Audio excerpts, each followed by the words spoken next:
In today's lecture, we will discuss about the chemical properties of carbon compounds. Carbon compounds chemical properties के बारे में सबसे पहले हम लोग डिस्कशन करेंगे कंबस्टन के बारे में। कंबस्टन क्या होता है?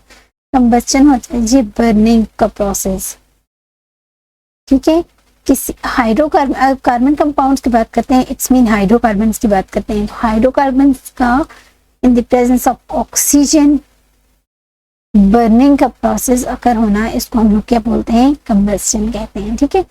अब जैसे देखो कि हमारे पास कार्बन है तो ऑक्सीजन के साथ जब रिएक्ट करता है तो कार्बन डाइऑक्साइड प्रोड्यूस करता है, साथ में हीट और लाइट प्रोड्यूस करता है, फ्लेम, ठीक है। इसी तरह से अगर हम बात करते हैं मीथेन, जब ऑक्सीजन के साथ प्रेजेंट ऑक्सीजन के प्रेजेंस में बर्न करता है, ठीक है, तो उसके रिजल्ट में कार्बन डाइऑक्साइड, वाटर और हीट और लाइट उसके साथ प्रोड्यूस होती है। अगर हम लोग इस इक्वेशन को बैलेंस करें तो यहाँ पे हमारे पास 2CH4 आ जाएगा, साथ में ऑक्सीजन के 4 मॉलिक्यूल आ जाते हैं। इसी तरह साथ में कार्बन डाइऑक्साइड के 2 मॉलिक्यूल आ जाते हैं और 4H2O, ठीक है। इस तरह से हम लोग इसको बैलेंस करेंगे तो यहाँ पे आप देख सकते हैं 4 2s are 8, यहाँ पे ऑक्सीजन बनते हैं। यहाँ पे अगर ऑक्सीजन की बात हाइड्रोजन की बात करते हैं तो 2 4s are 8 हाइड्रोजन बनते हैं। फिर हम यहाँ पे बात करते हैं कि कार्बन तो 2 कार्बन है, इधर भी हमारे पास 2 कार्बन है। इसी तरह से 4 है, हम 4 2s are 8 जो होते हैं ऑक्सीजन है, इधर बात करते हैं तो 2 2s are 4 और 4 यहाँ पे हमारे पास क्या चीज़ है? ऑक्सीजन है। इस तरह से हमारे पास ये क्वेश्चन बैलेंस हो जाती है। फिर हम लोग इसकी बात करते हैं अल्कोहल की, CH3 CH2OH plus O2 give us CO2 plus H2O plus heat and light of energy, ठीक है। तो यहाँ पे अगर हम देखते हैं इस क्वेश्चन को बैलेंस करने, तो इस क्वेश्चन को कैसे बैलेंस करते हैं? 3 इस अल्कोहल के मॉलिक्यूल लेते हैं, ठीक है। जब उसको ऑक्सीजन के 9 मॉलिक्यूल के साथ रिएक्ट करवाते हैं, उसके रिजल्ट में हमारे पास बनते हैं जी कार्बन डाइऑक्साइड के 6 मॉलिक्यूल और वाटर के फिर 9 मॉलिक्यूल बनते हैं, ठीक है। तो इस तरह से ये क्वेश्चन हमारे पास बैलेंस हो जाती है। अब हमारे पास प्रोसेस जो होते हैं, यहाँ पे 2 तरह के कंबस्टन के प्रोसेस होते हैं। कंबस्टन के 2 तरह के प्रोसेस होते हैं। एक कंप्लीट कंबस्टन होती है, कंप्लीट कंबस्टन होती है, ठीक है, और दूसरी हमारे पास होती है इनकम्प्लीट कंबस्टन।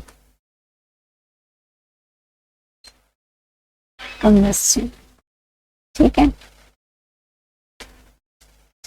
कंप्लीट कंबस्टन में हमारे पास क्या होता है कि जो हम अपने यहाँ पे कंबस्टन का प्रोसेस से पहले हम लोग आपको बताएंगे जो हाइड्रोकार्बन होते हैं, कार्बन हाइड्रोजन कंटेनिंग कंपाउंड्स, वो 2 तरह के होते हैं। एक हमारे पास सैचुरेटेड हाइड्रोकार्बन्स होते हैं, ठीक है। सैचुरेटेड हाइड्रोकार्बन्स हमारे पास वो वाले हाइड्रोकार्बन्स होते हैं जिसमें कार्बन और कार्बन के दरमियान में सिंगल बॉन्ड मौजूद होता है। और दूसरी तरह के कार्बन हाइड्रोकार्बन जो होते हैं हमारे पास अनसैचुरेटेड हाइड्रोकार्बन होते हैं, ठीक है। अनसैचुरेटेड हाइड्रोकार्बन में कार्बन और कार्बन के दरमियान में एक तो डबल बॉन्ड होता है, और ऐसे कंपाउंड होते हैं जिसमें कार्बन और कार्बन के दरमियान में एटलीस्ट ट्रिपल बॉन्ड मौजूद होता है।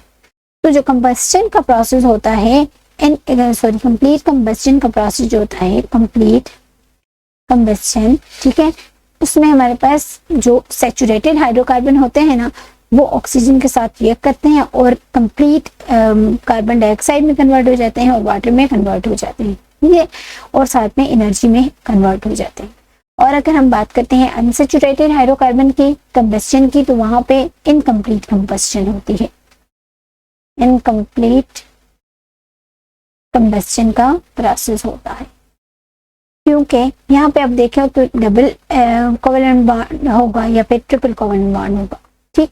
इसके साथ जब ऑक्सीजन रिएक्ट करेगी तो उसके रिजल्ट में हमारे पास क्या चीज़ बनेगी? कार्बन डाइऑक्साइड तो बनेगी, साथ में H2O वाटर भी बनेगा, साथ में एनर्जी भी बनेगी यहाँ पे।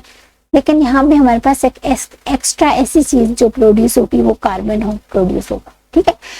तो यहाँ पे अगर सैचुरेटेड हाइड्रोकार्बन की कंबस्टन की या फिर कंप्लीट कंबस्टन की बात करते हैं, तो उसके एग्जांपल में हमारे पास जो इसके रिजल्ट में ब्लू फ्लेम प्रोड्यूस होता है, जो हम लोग घरों में चूल्हे या फिर स्टोव जलाते हैं, ठीक है, तो उसको जब हम लोग जलाते हैं तो वो हमें ब्लू फ्लेम देता है।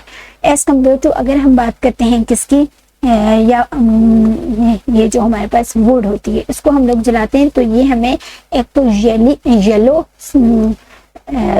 येलो स्मोकी फ्लेम देता है, ठीक है, और उस येलो सूटी फ्लेम देता है हमें, ये हमें देता है जी येलो सूटी फ्लेम, ठीक है।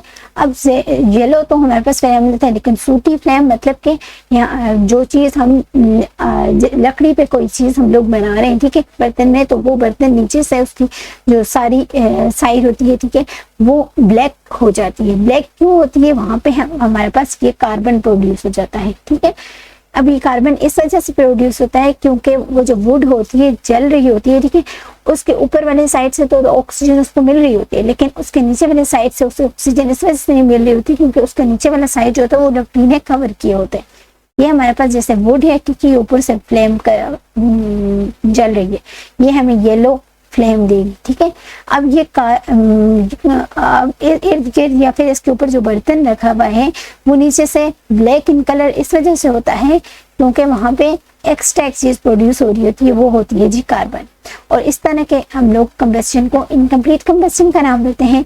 और इनकम्प्लीट ये हमारे पास कार्बन यहाँ पे इस वजह से प्रोड्यूस होता है क्योंकि इसके जो नीचे वाली साइड है वहां पे सारी वुड होती है और ऑक्सीजन इसको नहीं मिल रही होती, नीचे वाली साइड से ऑक्सीजन नहीं मिल रही होती, वुड ने कवर किए होते हैं नीचे पूरा साइड। और इसके मुकाबले में अगर हम लोग स्टोव की बात करते हैं, ठीक है, इस तरह से स्टोव की बात करते हैं तो इसको नीचे से भी इसके होल्स जो होते हैं वो ओपन होते हैं, नीचे से भी इसे ऑक्सीजन मिल रही होती है और इस ऊपर से भी। और इसकी जो फ्लेम होती है वो होती है जी ब्लू फ्लेम होती है। और यहाँ पे जो प्रोसेस होता है वो कंप्लीट कंबस्शन का प्रोसेस होता है। फिर हम बात करते हैं ऑक्सीडेशन की, तो हमारे पास यहाँ पे देख सकते हैं कि ऑक्सीडेशन हमारे पास ऐसा प्रोसेस होता है जिसमें हम लोग कंबस्शन का प्रोसेस अकर हो रहा हो, बर्निंग का प्रोसेस अकर हो रहा हो, लेकिन इन द प्रेजेंस ऑफ ऑक्सीजन, तो उसको हम लोग किसका नाम देते हैं? ऑक्सीडेशन का नाम देते हैं। तो यहाँ पे हमारे पास एक सब्सटेंस दूसरे सब्सटेंस में कन्वर्ट हो जाता है in the presence of oxidising agent. अब देखिए हमारे पास यहाँ पे है CH3 CH2OH, ये हमारे पास क्या है जी? अल्कोहल है। अल्कोहल किस में कन्वर्ट हो रहा है? एसिटिक एसिड में या फिर कार्बोक्सिलिक एसिड में, कार्बोक्सिलिक एसिड में कन्वर्ट होता है। लेकिन अल्कोहल कार्बोक्सिलिक एसिड में ऐसे कन्वर्ट होता है कि यहाँ पे हम लोग जो कैटालिस्ट यूज कर रहे हैं ना, ये कैटालिस्ट, ठीक है, कैटालिस्ट में हमारे पास आ जाता है अल्कलाइन KMnO4, ठीक है, और साथ में हीट या फिर एसिडिफाइड पोटेशियम परमैंगनेट, तो यहाँ पोटेशियम क्रोमेट, ठीक है, यहाँ पे हमारे पास यूज होता है K2Cr2O7 और उसके साथ में हीट, या फिर हम लोग ये यूज करते हैं या ये यूज करते हैं। ये दोनों जो हैं ये catalyst as a oxidising agent काम करते हैं। ऑक्सीडाइजिंग एजेंट के बारे में पहले भी हम लोग फर्स्ट चैप्टर में एक्सप्लेन कर चुके हैं आपको कि ऑक्सीडाइजिंग एजेंट हमारे पास वो वाला एजेंट होता है जो कि दूसरे को ऑक्सीडाइज कर देता है और as itself get reduce, ठीक है, खुद अपने आप को रिड्यूस कर देता है, मतलब दूसरे को ऑक्सीजन दे देता है। तो हमारे पास यहाँ पे अल्कोहल है, यहाँ पे एक ऑक्सीजन, लेकिन ये जब कन्वर्ट हो जाएगा कार्बोक्सिलिक एसिड में, यहाँ पे ऑक्सीजन की एडिशन हो जाएगी, ठीक है। तो ये जो सब्सटेंस है या KMnO4 या फिर ये पोटेशियम क्रोमेट, ठीक है, तो ये ऑक्सीजन इसको प्रोवाइड करेगा, यानी कि ये दो चीजें एज अ ऑक्सीडाइजिंग एजेंट काम करती हैं। तो हम लोग ये देखते हैं substance are capable of adding oxygen to others, these substances are known as oxidising agent. यहाँ पे हमारे पास ये चीज और ये चीज, ये हमारे पास ये दोनों किसकी तरह एक्ट करती हैं? एज अ ऑक्सीडाइजिंग एजेंट, और ये दोनों एज अ कैटलिस्ट भी यहाँ पे एक्ट करती हैं। अब कैटलिस्ट क्या होते हैं? या फिर रिएक्शन की स्पीड को तेज करता है या कि रिएक्शन की स्पीड को कम करता है, without itself get consumed, ठीक है, खुद को कंज्यूम किए बिना ही दूसरे रिएक्शन को की स्पीड को इंक्रीज भी कर सकता है और डिक्रीज भी कर सकता है। इस तरह की स्पीड को हम लोग कैटलिस्ट का नाम देते हैं। लेकिन यहाँ पे जो कैटलिस्ट है वो ऑक्सीडाइजिंग एजेंट के तौर पर काम करता है, यानी कि वो दूसरे को ऑक्सीडाइज कर रहा है, दूसरे को ऑक्सीजन दे रहा है और उसका अपना सेल गेट रिड्यूस हो जाता है। तो इस तरह के हमारे पास जो कैटलिस्ट है उनको कहते हैं ऑक्सीडाइजिंग एजेंट, जो यहाँ पे है जी KMnO4 और K2Cr2O7, पोटेशियम परमैंगनेट और पोटेशियम क्रोमेट। अब हम बात करते हैं किसकी? एडिशन रिएक्शन की। तो एडिशन रिएक्शन में हमारे पास नाम से जाहिर होता है कि एडिशन कोई चीज को ऐड कर रहे हैं हम लोग रिएक्शन में, ठीक है।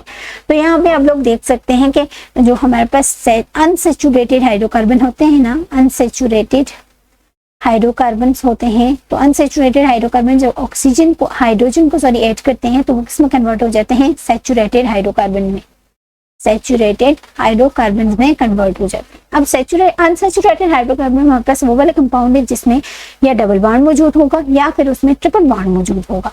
तो यहाँ पे हमारे पास वो वाला कंपाउंड है जिसमें डबल बॉन्ड मौजूद है, और इसमें जब हम लोग हाइड्रोजन को ऐड करते हैं तो एक हाइड्रोजन एक कार्बन के पास चला जाता है और दूसरा हाइड्रोजन दूसरे कार्बन के पास चला जाता है। H2 को ऐड करते हैं, हाइड्रोजन फॉर्म ऑफ मॉलिक्यूल को ऐड करते हैं तो एक हाइड्रोजन उसमें से एक कार्बन के पास चला जाता है और दूसरा हाइड्रोजन दूसरे कार्बन के पास चला जाता है, और क्या बना देता है जी, हमारे पास अनसैचुरेटेड हाइड्रोकार्बन से सैचुरेटेड हाइड्रोकार्बन बना देता है, सैचुरेटेड हाइड्रोकार्बन बना देता है। जैसे अनसैचुरेटेड कार्बन कंपाउंड्स होते हैं उसमें कार्बन और कार्बन के दरमियान में या तो डबल बॉन्ड होता है या फिर हमारे पास कार्बन और कार्बन के दरमियान में ट्रिपल बॉन्ड मौजूद होते हैं। अगर हम लोग सैचुरेटेड हाइड्रोकार्बन्स की बात करते हैं तो यहाँ पे हमारे पास सारे कार्बन और कार्बन के दरमियान में सारे सिंगल बॉन्ड मौजूद होते हैं। तो डबल बॉन्ड से सिंगल बॉन्ड में कन्वर्ट करने के प्रोसेस को हम लोग किसका नाम देते हैं, एडिशन रिएक्शन का नाम देते हैं। यहाँ पे हम लोग कोई चीज ऐड कर रहे हैं जिसकी वजह से वो डबल बॉन्ड टूट के सिंगल बॉन्ड में कन्वर्ट हो रहा है। तो हम लोग इसकी एग्जांपल की तरफ चलते हैं। तो vegetable oils generally have long unsaturated carbon chains while animal fats have saturated hydrocarbon या फिर कार्बन चेन्स। ठीक है, जो वेजिटेबल ऑयल्स होते हैं उसमें हमारे पास अनसैचुरेटेड कार्बन चेन्स होती हैं, ठीक है, जिसमें हाइड्रोजनेशन करके या फिर एडिशन ऑफ हाइड्रोजन करके उसको किस में कन्वर्ट कर सकते हैं, सैचुरेटेड कंपाउंड्स में कन्वर्ट कर सकते हैं। लेकिन अगर हमारे पास एनिमल फैट्स हैं, वो है ही हमारे पास सैचुरेटेड कंपाउंड्स हैं, तो वो हमारे पास हमारी हेल्थ के लिए भी सुटेबल नहीं होते, हार्मफुल होते हैं। तो हमारे पास यहाँ पे देखते हैं कि animal fats generally contain saturated fatty acid which are said to be harmful for health. ठीक है, क्योंकि इसमें जो कंपाउंड होते हैं ना वो कौन से होते हैं, सैचुरेटेड फैटी एसिड्स होते हैं। सैचुरेटेड फैटी एसिड्स का मतलब है कार्बन और कार्बन के दरमियान में सिंगल बॉन्ड मौजूद होता है। अगर हम बात करते हैं ऑयल्स की, वेजिटेबल ऑयल्स की बात करते हैं, तो vegetable oils containing unsaturated fatty acids should be chosen for cooking. ठीक है, अगर हमारे पास ऐसे ऑयल हैं जिसमें हमारे पास फैटी एसिड तो मौजूद है, लेकिन वो फैटी एसिड ऐसे हैं जिसमें कार्बन और कार्बन के दरमियान में सिंगल बॉन्ड नहीं है बल्कि डबल बॉन्ड या फिर ट्रिपल बॉन्ड है, यानी कि वो फैटी एसिड जो है वो अनसैचुरेटेड फैटी एसिड है। तो इस तरह के ऑयल्स को हम लोग अपनी कुकिंग के पर्पस में यूज कर सकते हैं और डिफरेंट पर्पसेस के लिए यूज कर सकते हैं, क्योंकि ये हमारी हेल्थ के लिए हार्मफुल नहीं होता, बेनिफिशियल होता है।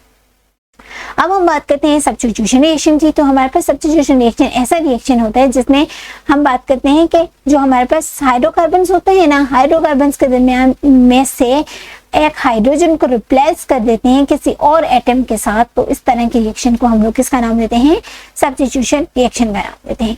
तो हम लोग यहाँ पे देख सकते हैं कि हमारे पास CH4 है, इसको यहाँ पे ओपन करके लिखें CH4, यानी कि C के चारों साइड पे हाइड्रोजन एटम्स मौजूद हैं, ठीक है, विद सिंगल बॉन्ड। ठीक है, तो जब यहाँ पे हमारे पास क्लोरीन की एडिशन करते हैं, Cl2 की एडिशन करते हैं, इस रिएक्शन को यहाँ पे ओपन करके स्ट्रक्चर फार्मूला लिखा हुआ है। ठीक है, तो ये वाला क्लोरीन जो होता है इस कार्बन के साथ अटैच हो जाएगा और ये वाला H जो है यहाँ से रिप्लेस हो जाएगा, हट जाएगा, तो वहां पे ये वाला क्लोरीन आके अटैच हो जाएगा। ठीक है, तो क्या चीज बन जाएगी हमारे पास, CH3Cl बन जाएगा। ठीक है, यहाँ पे हमारे पास क्या चीज बन जाएगा, क्लोरोमीथेन बन जाएगा।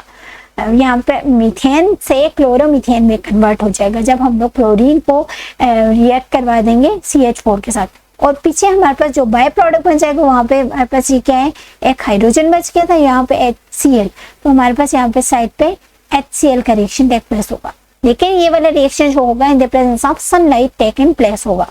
यहाँ पे आप देख सकते हैं कि chlorine is added to hydrocarbons is in a very first reaction, chlorine can replace the hydrogen atom one by one, it is called substitution reaction. इस तरह की रिएक्शन को हम लोग सब्स्टिट्यूशन रिएक्शन बोलते हैं, जिसमें एक हाइड्रोजन को रिप्लेस कर देते हैं बारी बारी किसी दूसरे एटम के साथ। ठीक है, तो इस तरह के रिएक्शन को हम लोग जिसमें हाइड्रोजन को रिप्लेस करते हैं दूसरे एटम के साथ या फिर ग्रुप ऑफ एटम के साथ, तो उस रिएक्शन को बोलते हैं सब्स्टिट्यूशन रिएक्शन। मतलब किसी और सब्स्टिट्यूएंट को अटैच कर रहे होते हैं हाइड्रोजन को वहां से हटा के। तो हम यहाँ पे देखते हैं because one type of atom और group of atom takes the place of another. तो हम लोग एक हाइड्रोजन को रिप्लेस कर देते हैं किसी दूसरे एटम के साथ, तो इस तरह की रिएक्शन को सब्स्टिट्यूशन रिएक्शन का नाम देते हैं। Thank you.